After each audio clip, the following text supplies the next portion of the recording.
O si what's up mga kabosay, welcome to the channel guys for today's vlog. Nandito pa rin tayo sa bonsai ko mga kabosay. So gagawin natin video ngayon, harbisin natin tong ating minarkot na Argao Taiwan. So ito yung project natin na tawag dito na rock rasping. Ayan sa ilalim, kita ba? So ginawa natin to ng pang exposed roots na project. Tinanim natin sa sako dati. So parang naging mother plant na siya. Ginawa ko, nagmarkot ako doon sa taas. Nagmarkot ako dito sa taas ng mga sanga. So yan po. Hindi ko na matandaan kung ilang buwan, pero ang dami niya ng mga ugat. Kaya harbisin na natin ito. Ito tsaka ito. Bali 2 piraso yan mga kabonsai. Dami ng ugat to, tigas na. Kaya gagawin natin, harbisin natin ito, tapos tarim natin mga kabonsai. So yan lang, simpleng lang po ito. Simpleng vlog lang po mga kabonsai. O sige guys, mga patigalan pasok kayo intro. Kaya intro, pasok!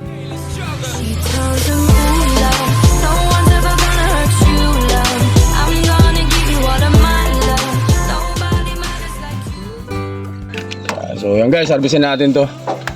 So dito rin ako dati kumukuha ng mga pinamimigay natin na yung pinamimigay ko na mga cutting sa mga tropa natin na pumupunta dito. So dito natin kinukuha, kaya marami mga putol-putol yan. Nakakita ko ng medyo magandang forma dito. So gawin natin, tanim natin. Gawin natin para hindi pa sayang ito. Pulin na natin. Naku, mapurol yung aking algari. Purol na. Iko yung isa. Purol. Palitan natin ng isang lagarin natin na ditupi ito. At ito nga guys, ito yung ating ditupi na lagarin. Purol na yung malit natin. So medyo bago-bago to. Ano?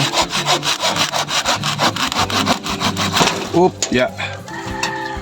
Putol na. Problema natin, nakaharang tong bumimbilya. Putulin na rin natin itong isa na ito.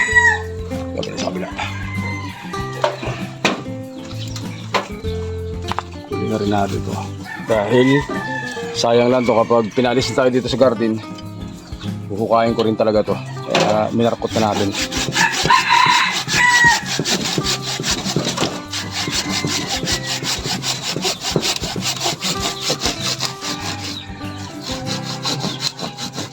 Yan.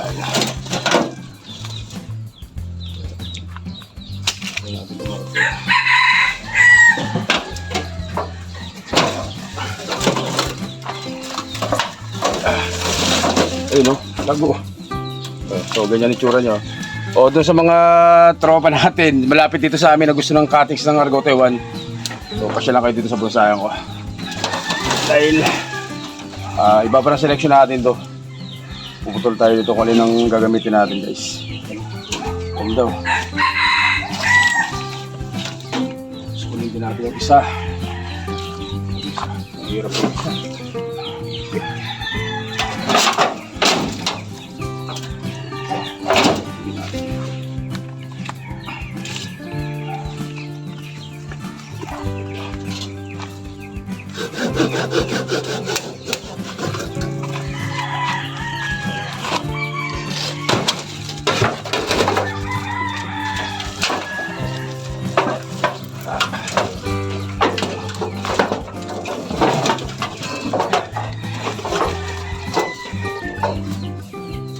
Hirap.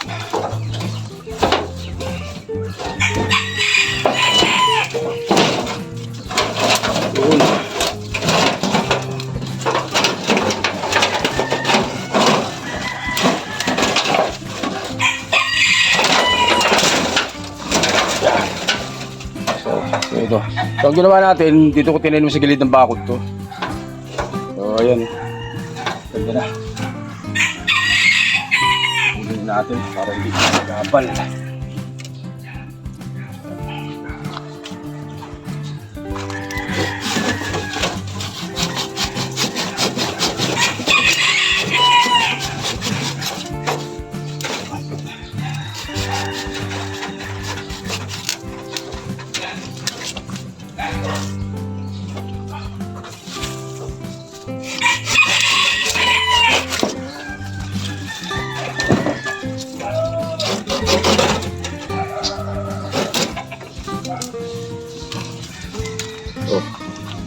Ito yung isa.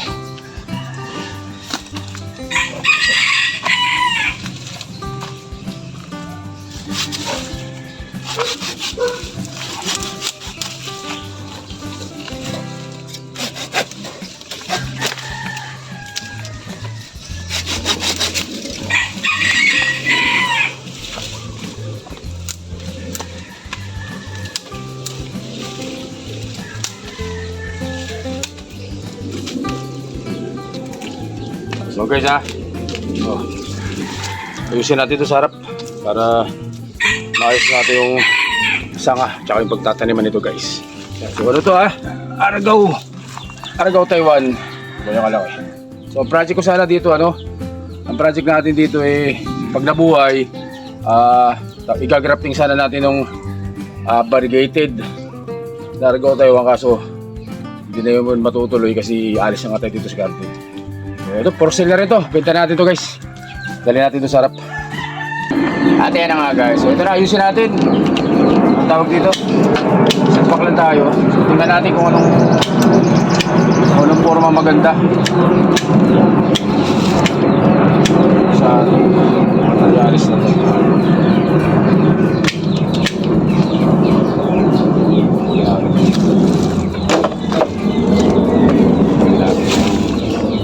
Tanggalin natin itong malaki na ito para mag-tapering siya.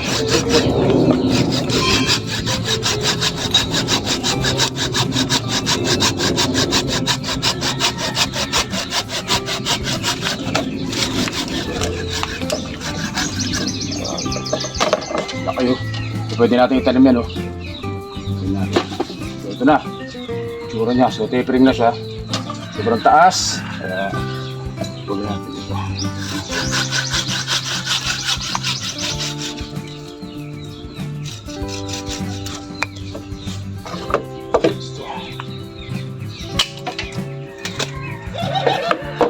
So, syempre, pupulin natin dito.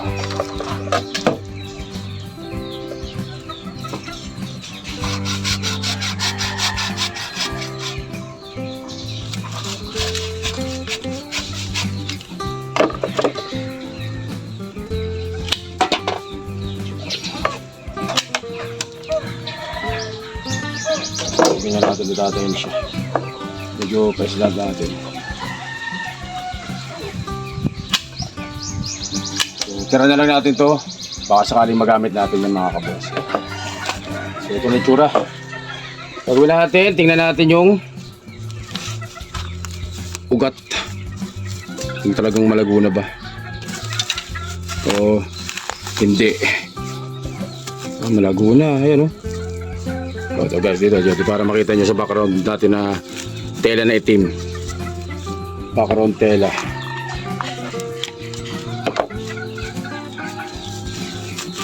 Yan. Yan ay yan po ang ugat niya. Grabe. Talagang napakalago ng ugat.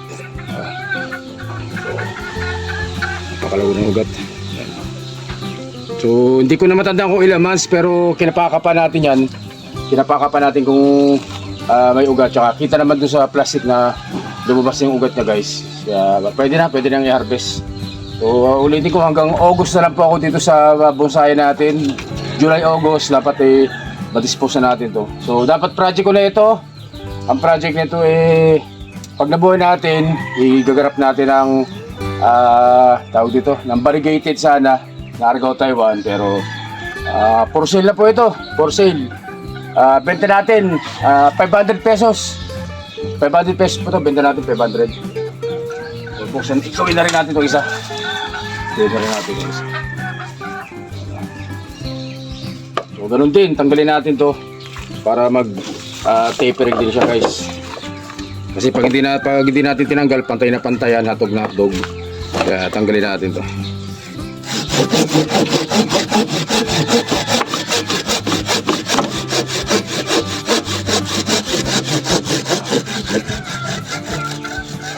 Yun.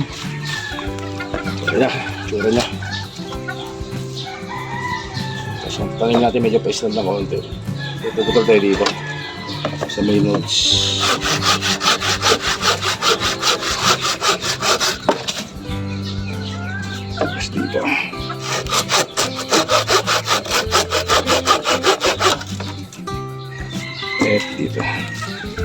So pinag-aralan ko na muna to bago natin i-video para dire-diretso tayo ng gawa kung anong gagawin. So yan ang itsura niya. So ang tanim medyo pwes na ganyan. Tapos tingnan rin natin yung kanyang ugat kung ano yung itsura. So ang ginagamit kong pang video ngayon ay cellphone, at dahil naglolo ko po talagang GoPro ko, hindi ko maintindihan. Pag ina-upload sa YouTube nagpuputol-putol, pero kapag cellphone hindi naman.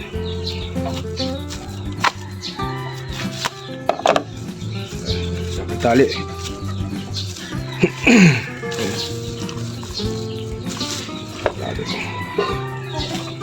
So sabay natin ginawa to. Sabay kong minarko tong dalawa na to para tawag dito bonsai propagation gamit pong Argao Taiwan. So ayan po yung ugat. So, kita nyo naman. Tapos ang ginamit natin dito bulok na ipa. Yung pinangmarkot natin bulok na ipa. So ayan po, ang dami na rin yung ugat o dalawa. So ano to, benta na natin 500 isa. 500 isa na po ito. Kayo na magtuloy. So buhay na po yan, ang lalaki. Kita nyo naman. So 500 isa po natin ibebenta itong ating na to. Tawag dito Argao Taiwan na galing sa cuttings, pero syempre minarkod natin at may ugat na yan. So gagawin natin, tatanim natin muna to. Ibababad pula muna natin to. Tapos tanim natin guys. Yun. So guys, babad muna natin, tapos mamaya tanim natin. Tubig. Para makasipsip ng tubig yung kanyang ugat guys. Nakita nyo yung bumubula-bula na yan. Sumisip-sip na ng tubig guys. At yun na nga guys, so nababad na natin, mga ilang minuto rin natin binabad dyan. So gagawin natin, tanim na natin. So gagamitin natin syempre pure river sand, purong river sand. So wala na yung pumice natin, bus na. Purong river sand na lang muna gagamitin natin. So unahin natin itong isa na ito. So medyo paislat ang gagawin natin sa kanya na pwesto. Medyo muna hanggang sa mabuhay siya guys. Mas mabuhay siya. Pure river sand. Gagamitin natin dito sa ating tawag dito Argao Taiwan. So napakaganda sana ng project ko dito o yung plano ko dito na gawin, pero hindi na yung matutuloy. So kaya benta natin ito 500 500 lang yan mga kabosay. Pasyalin nyo dito sa bonsayan ko. So yung isa ganun din. Medyo paislant din natin gagawin yan. Para yung paislant din guys. Pure river sand. Purong river sand guys.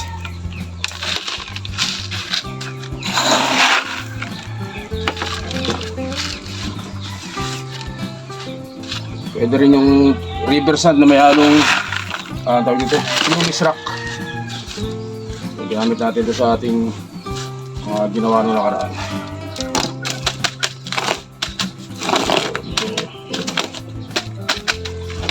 So, ang importante dito ay mabuhay natin guys. Then lalagyan natin ang wala tayong wala tayong cut paste.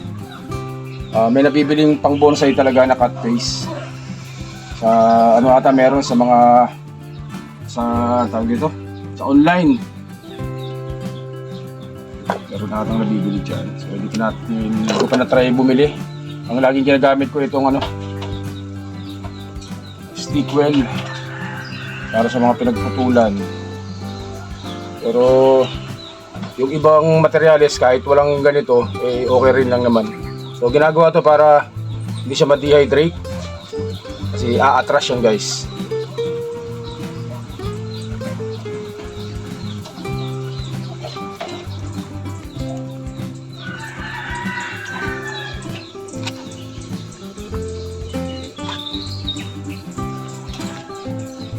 So yun. So next, didiligan muna natin. So guys, diligan natin gamit ang mahiwagang tabo na pink. Ating mahiwagang tabo na pink. Okay lang sa drainage yan yun So yan ang napaka-importante sa lahat. Yung drainage na yan para hindi mababad sa tubig. yung ating materyales, lalong-lalo ito, bagong-bago ugat nito guys, kaya hindi pwede siyang mababad sa tubig dahil yan ay posibleng mabulok at yun ang magiging dahilan kung na mamatay ang inyong materyales mga kabonsai. So yan ang ating materyales na bagong markot bagong markot pala, bagong harvest na Argao Taiwan na minarkot natin. So for sale po ito, 500 isa. So pasyalan nyo lang dito sa bonsai ko mga kabonsai. So ayan ang itsura niya. Sunod na gagawin dito, ililim lang muna. So sa lilim lang muna hanggat hindi siya nagkakaroon ng shoot, hanggat hindi siya nabubuhay, hanggat hindi siya lumalakas. So sa lilim po muna yun mga kabonsai. O kasi yung guys, ganito na lang po muna. Stay safe at syempre God bless sa po mga kabonsai. Maraming salamat po. Thank you.